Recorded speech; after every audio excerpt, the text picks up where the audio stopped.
is Taylor Hart. I'm your host from Respect My Region, and today I'm sitting down with Megan. Now, correct me if I'm wrong, is it Souza? Souza, close. Souza, okay. I was going back and forth between a couple of different things, so thank you for correcting me on that. Megan Souza of Megan's Organic Market, and I'm really excited to talk to you because Megan's Organic Market is kind of like creating the narrative of wholesome cannabis. And yes, and I work with quite a bit of older folks, and just like your daily average person that doesn't come from like the cannabis industry, doesn't come from even smoking before it was legal or anything like that. And there's such a big market for it. And I think it's such an important thing to be doing right now, is changing that narrative to things. So I'm really excited to talk to you about that. I appreciate you for joining me today. So to kick it off, I just want to know, like, what is your relationship with cannabis, and like, what are your consumption habits in creating this like wholesome kind of market? I want to know what you're like with cannabis. Yeah. So I'm a super stoner, Okay. and I have been since I started using cannabis at the age of 21. So I came to it maybe a little bit late or just the right time, I think. And it's been a part of my life almost every day since.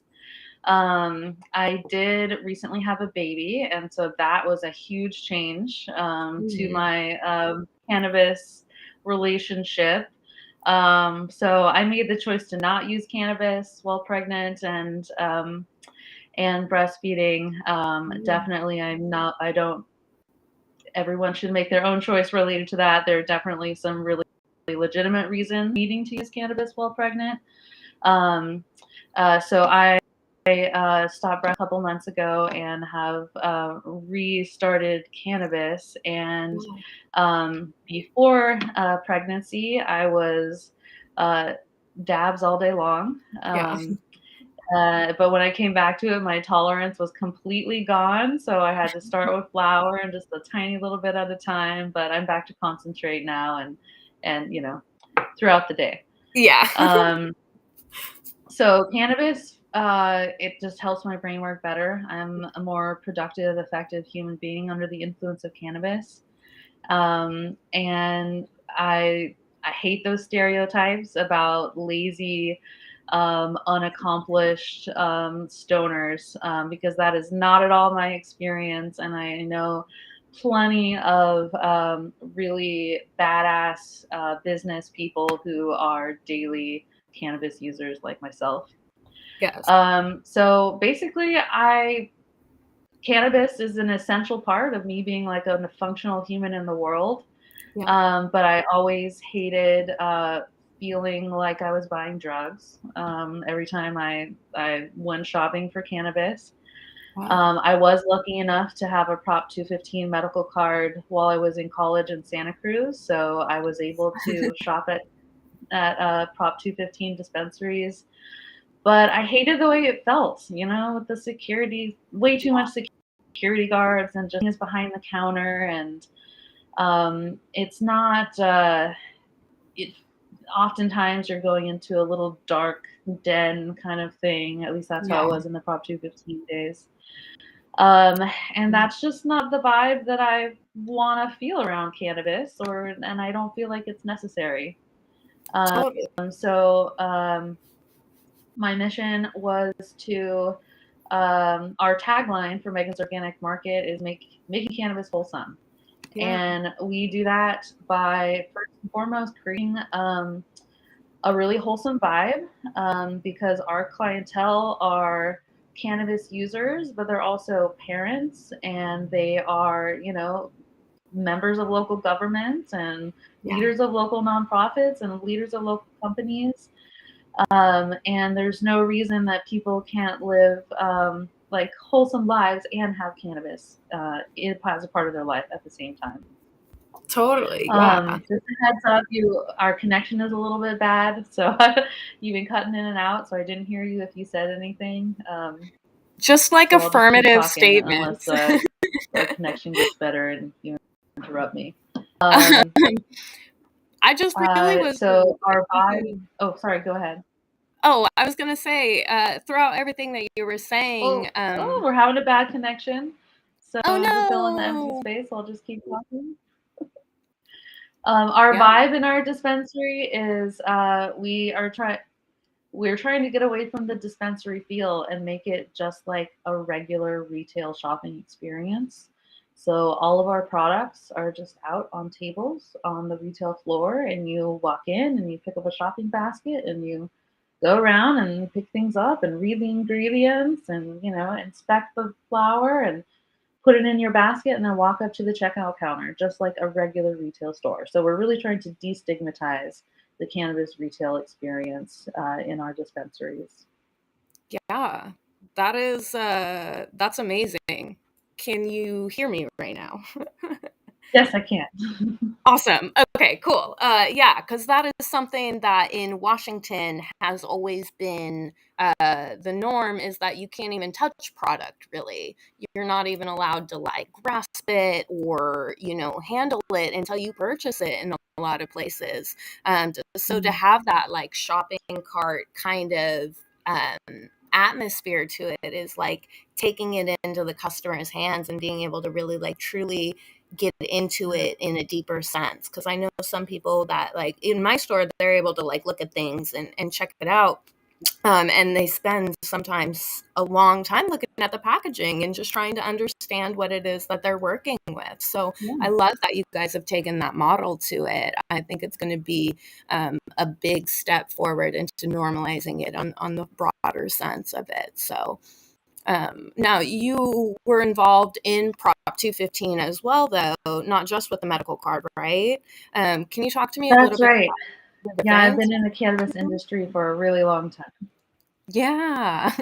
So we started with my now husband and I. We started with cultivation in 2010, and we were growing and selling wholesale to dispensaries, mostly in Southern California. And we did that for a few years. Meanwhile, I was in graduate school, and at one point, Oh no. It looks like we lost connection here.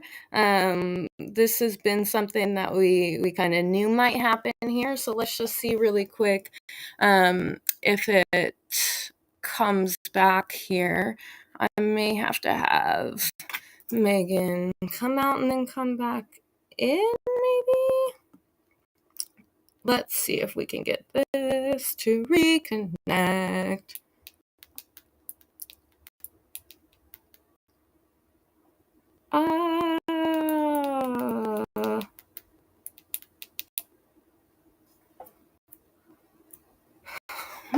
Yeah, it looks like she went out. So let's see if she can come back in and reconnect here. It may just be a moment. I apologize for the connection issues. But, doing these virtual interviews, this is kind of what happens sometimes. She's down in Southern California. I'm up here in Seattle. And so that's just the nature of streaming right now. So let's see if she can come back in and get that connection back up and running. And we'll get right back into it. But you can always go check out Megan's Organic Market on their website. I believe it is just Megan's Organic market.com. Follow them on Instagram as well at Say Hi Mom. If you're watching the video of this, then it is down on the bottom of the screen as well for you to go follow. And so we'll give it a moment here to see if she can come back in on a better connection. And if not, we'll just have to reconvene here for the Higher Women podcast. In the meantime, if you want to go check out respectmyregion.com, we have a lot of things going on with the North American Weed Tour. We did also launch our line down in California, a collaboration with the Cure Company. And it looks like you're back. okay. tried joining on my phone. Let's see if that. Okay. It's working so far. Yeah, the audio is cutting out just slightly, but the connection's looking like it's good. I'm wondering if it'll be good once you get started rolling here. Let's see. So you were talking about Prop 215 and cultivating, and it kind of just cut out, I think, around the beginning there when you started talking about that. Okay. Yeah. So we started in 2010. So I've been in the industry for a long time. We were in San Luis Obispo County and selling to dispensaries, Prop 215 dispensaries, mostly in Southern California. And meanwhile, graduate school, and I wasn't loving it, and I was wanting to drop out. And so 15 delivery service was sort of like my excuse to drop out of graduate school. Only the right choice. We started Megan's Organic Market, Prop 215 delivery service in 20, and it was a big success. It started with just my husband and I, and we did the whole county, which we're in a very, very large county. And I loved it. It's talking to people, meeting new people. And our niche was women, seniors, and first-time cannabis users. We had Wholesome, approachable branding. I wore a brand every day that I went on deliveries, and I carried my delivery samples in a little picnic jars. That's so cute. As we grew, we kept it in all, and that was not necessarily, but it just evolved that way. And it really was, we really stood out against competition at the time, which was, usually it was a dude carrying a duffel bag with jars, and he would weigh it out on your cover. So we were offering a very different event existed at the time, and that helped make us really successful. And so we grew our delivery service. And when Prop 215 sunset and project, we started applying for storefront dispensary licenses, and we opened in August of 2020. So we just celebrated our 2-year anniversary. Opened storefronts and a total of 7 storefront retail licenses in various stages of build out right now across the state. Awesome. Wow. What has been the biggest difference for you between the Prop 215 days to the Prop 64 days? Oh gosh, compliance. The cannabis, legal cannabis, in the most heavily regulated industries that exist. Yeah. I think that possibly the only one more regulated. Just yesterday, I was having partners for another project we're pursuing, and they own a brewery, and I gave them a tour of all of the regulations, and they were just astounded that it's so much. There are so much more regulations, and it's so much more stringent than the alcohol industry. Complying with regulations and handling the cost of is probably the biggest difference. Yeah. The clientele is also a little bit different. Once it was people who would not try it until it prop 60 into a dispensary with just showing their ID to demonstrate that they were over 21. And they just wouldn't Prop 215 delivery. So the clientele has expanded, which I love. Yeah. I love the fact that cannabis appeals to everyone. We have people from every day.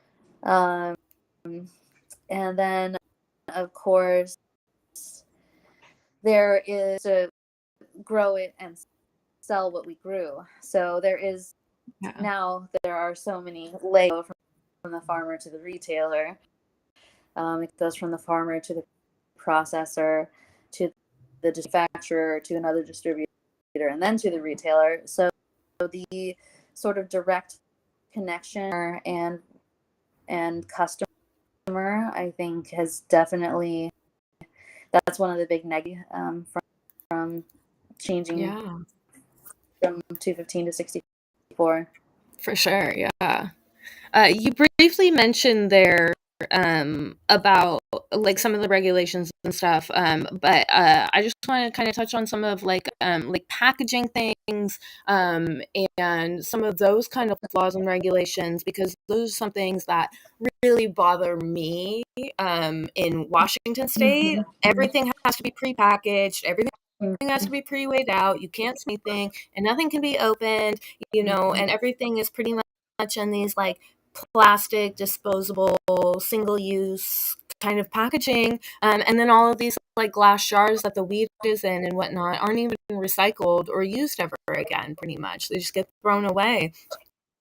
So there's a big issue with packaging and just waste in this industry. And I know you took a stance on disposable vapes because of it. Can you talk a little bit about that? Yeah. So this is an issue that keeps me up at night. Created just from the purchases in my retail stores is and that is it's something that is starting to. We do have a couple of brands who have fully compostable packaging, which is really but where we felt like we at least could start to take a stand, disposable vape pens.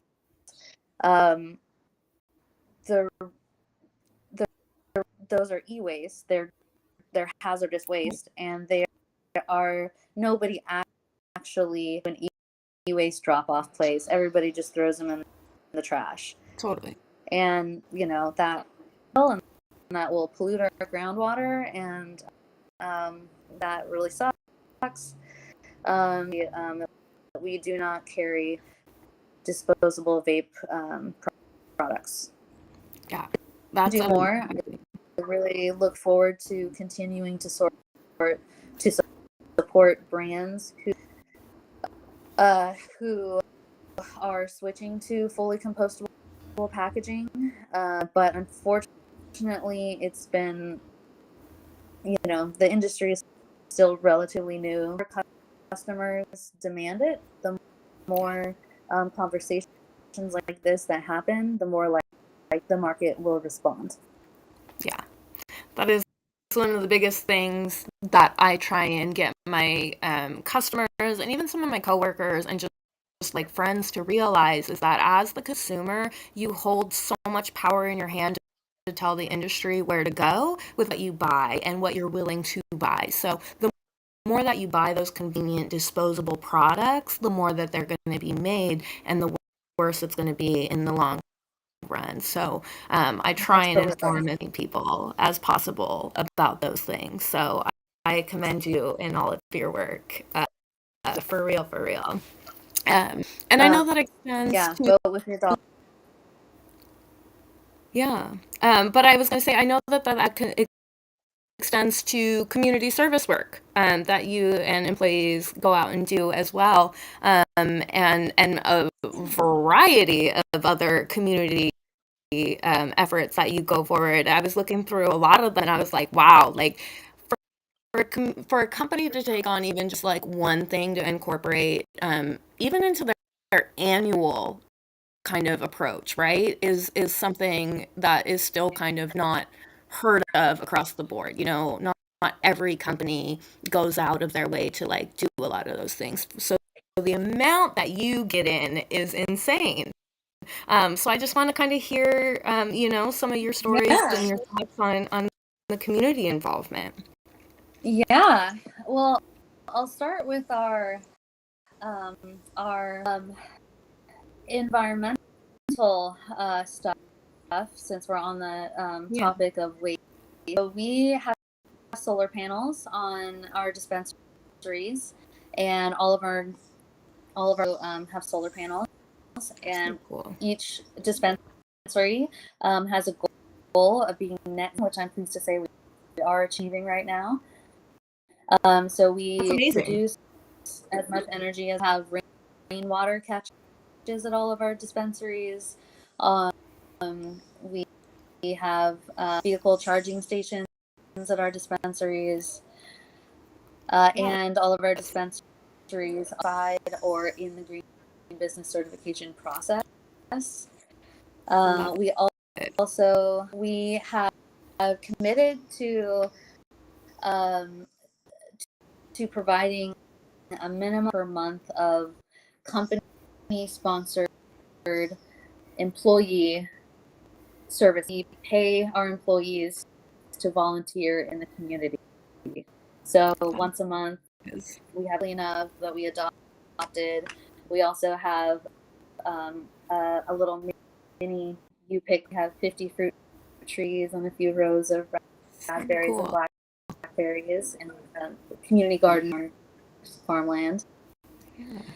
And once a month, we also cook a meal for 120 plus folks at our local homeless services center. We also do lots of regular creek cleanups. So yeah, volunteerism is something that's always been to me personally. It's just always been a part of my life. That's amazing. These kind of things, Cool. but it became sort of newly important when we went toward changing people's perspectives on cannabis business operation. So it was sort of part of the mission to make cannabis so people see us as cannabis business owners out there in the community doing wonderful things, and changes their perspective on how they think about cannabis operators, and it makes them more likely to their town.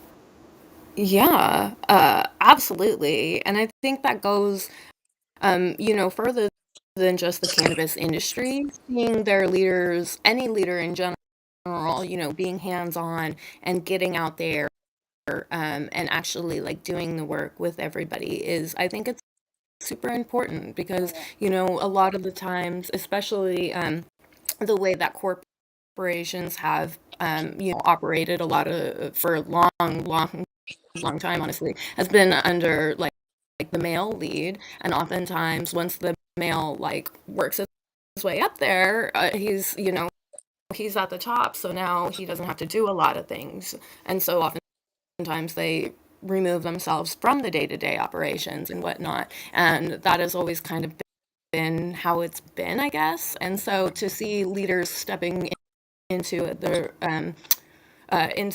arena, for lack of a better word right now in my brain, but and actually physically doing the work, I think is a big step towards, breaking down these hierarchies and creating a more um, community feeling between a lot of, or in within a lot of small businesses, and within, a lot of communities. Seeing that too, I think, is going to resurge togetherness, because I feel like Mm-hmm. this pandemic isolated everybody and made everybody kind of, fight for themselves and fight for survival kind of mentality. And I think the cannabis industry and the things that you're doing as well are motions that we can take to like really bring everybody back together and get a good idea and a good focus towards the future and making a sustainable and healthy kind of future for us. 'Cause I think it's really truly been ruined the past few decades of consumerism has just kind of like destroyed a lot of values, I feel. So I love what y'all are doing. Yeah. And you hit on a couple of key points there. One being, for so long has been a really cannabis, that is, has been such a male, and it absolutely is. There just aren't enough women in like high executive positions, and especially not.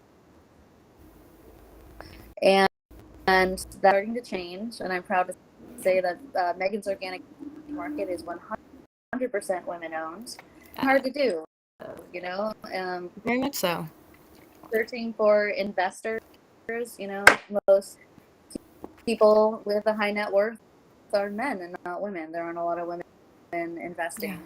So it was really hard to maintain, but we are a 100% women-owned company. Values are absolutely influenced by that fact. I think the reality is women are, and it's no accident that community became a core for us. Being all women, being all mothers, hit on an important topic there. Yeah, absolutely. And I mean, just having a baby yourself, I'm sure that kind of feeling of family and kind of togetherness is definitely still sitting in there in a major way for you. So I think that's beautiful that that's kind of the direction that everything went for you, because it's an important part of the market that not a lot of people take. So there needs to be more for sure. And y'all's marketing is so good. That's thanks to feeling. Yes. Is also our chief creative officer, and she handles all of the marketing as well as oversees the industry. So that is all props to Tara. We get that comment all the time. Yeah. It is truly, truly beautiful to see. And this is something that I was just talking to some people about, is that, even though people think that cannabis is just going to sell itself because, of course, people want to smoke, but it really doesn't, honestly.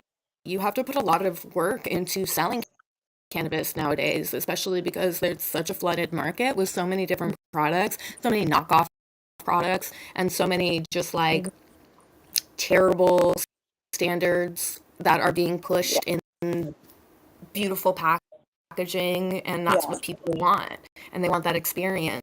So I think y'all are really spot on with providing that kind of experience and providing it in every aspect, from even finding you on social media or on your website, and then going to the store and seeing how beautiful and how environmentally friendly the store is as well, and then being able to freely shop around. Like, that kind of environment and everything is so important to normalizing this process and this vice that everybody has, and just incorporating it into a healthy lifestyle. If drinking and alcohol can be at the forefront of people's lives and it be a whole personality for them, like, why can't cannabis be viewed as that? So yeah, I just really love what y'all are doing. So thank you so much for saying that. That's really sweet. Yeah. One thing, well, before we get too far away from the topic of women in cannabis, people can influence the direction that the market goes by that they make. That holds true with supporting women and BIPOC owned. If you're go to your local dispensary and say, hey, which of your brands are women owned? But it will help them to understand that it's something that people want in cannabis and BIPOC owned cannabis companies. Yes. And queer owned cannabis. Everything under the sun needs to be respected and and taken seriously, because for so long, everything that you just named, all of those different communities and businesses have never been taken seriously by the general public, I will say, because definitely people have been taking it seriously, but as far as like consumerism in the media, in advertising, and just in general, uh, I definitely think if people were to respect and take those communities seriously from the jump, that we would be so much further down the line. So continue to support that every day, all day. Anybody listening in that goes to or and purchases their cannabis products, keep that in mind. Ask your bud tenders those questions.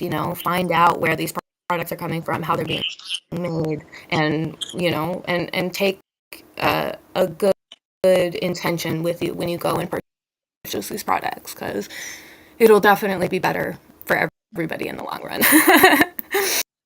And with that, I would love to know how you envision the future of cannabis, and you envision, stores 10 years from now or however long. Like, what would you like to see? I would like consumption be a norm. I am not, but as you know, I am a stoner. Yeah. When I go play on a trip to San Francisco, say, where they do have some consumption lounges, stopping at a cocktail at a bar, I want to go to a consumption lounge. Having those everywhere would be, and I just love. I love the social aspect, and I want to be in public smoking weed with people. Yes. That's what I was. That and cannabis events. With hosting cannabis events is a very, very, very tricky thing. That's why they're few and far between. That we used to do a lot with our Prop 215 business. We hosted cannabis and all kinds of, painting in cannabis, wine and cannabis. I miss cannabis events so bad. Yeah. I agree with that. In public, using cannabis together at the same time would be amazing. Also, we're very involved in the business community as well, so that means being a part of chamber cities that we operate. So I'm always going to Chamber of Commerce events, and here the Central Coast of California is a big wine region, so every Chamber of Commerce event serves wine. You imagine if cannabis was as welcome as alcohol at these types, so it would be a real game changer for society as a whole. Yeah, I would love to have my glass of infused whatever while somebody else enjoys their glass of Chardonnay. Yes. Yes. It should be totally acceptable. Absolutely. And I'm also a big person on not over consuming as well, so these infused drinks don't need to be like 50 milligram drinks. I want a nice light little drink, that way I can drink it all night with my friends, just like people do with alcohol. And I consume responsibly. So I am right there. I'm a huge fan of the beverage, which is just 2 milligrams THC, 4 milligrams CBD. I love that one because a beer, if you drink beer, you could have a couple. Yeah. So low dose. Yes, and I think everybody should start experimenting with that and seeing the difference that I can make. Because the amount of horror stories I've heard of people that consume too much without realizing it, I'm like, you shouldn't have to go through that. There's enough knowledge out there and there's enough products out there that responsible consumption is totally manageable nowadays. So absolutely, I think I think is one of the big positives to come out of Prop 6 is the testing and labeling requirements and environments. So in the old days, you would eat a brownie, you have no idea. You don't know if you should eat a 12th of a brownie or if you should eat 2 brownies. Nowadays, you know exactly is in every square of chocolate or every cookie. It's easy to have a really controlled experience nowadays. Yeah. So no reason to overconsume. Absolutely. And I think that's a beautiful note to wrap up on. I do want to open it up, though, in case you had just any last minute thoughts or anything that you really wanted to leave the people with about yourself or Megan's Organic Market as a company.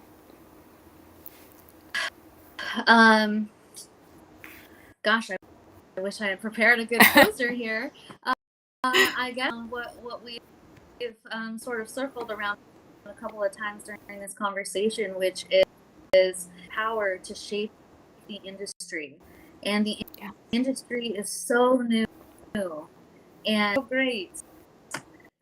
So participate by like this one by asking your bud tenders, you know, where they're grown and you know what kind of company it is that's selling it. Participate. Yeah. Leave it on that. I love that. If you want to continue to participate in this and follow Megan's Organic Market, I do have it down here, other side, Taylor, on the screen. But say hi, Mom, which I thought was a great handle as well. Yeah. But go follow them, and for real, they post a lot of stuff that is very informative as well, and just a lot of content that can help you find a way to talk to these people in your life that may not be, you know, have good thoughts about cannabis. That thought really came out in a jumbled mess of words, but it has a really important meaning behind it. So please follow them and just help us make this community more open, more welcoming, and more friendly towards everybody, because that's really what everybody wants, right? Is to just have a feeling that they're part of their community and in a positive way at that. So, all right. Well, with that, I just want to say thank you again, Megan, for joining me today, and I hope everybody enjoyed this conversation. And for more of them, you can go see the Higher Women podcast all over Respect My Region's YouTube, all over our social medias as well. And we have lots of other content for our North American Weed Tour. So go check that out. And again, go follow Megan's Organic Market. And if you're in the area, go check it out and shop with them. So, all right. I appreciate you. Great. Thank you so much. Yes. You have a good day and go enjoy your baby. You too. Thank you. Bye.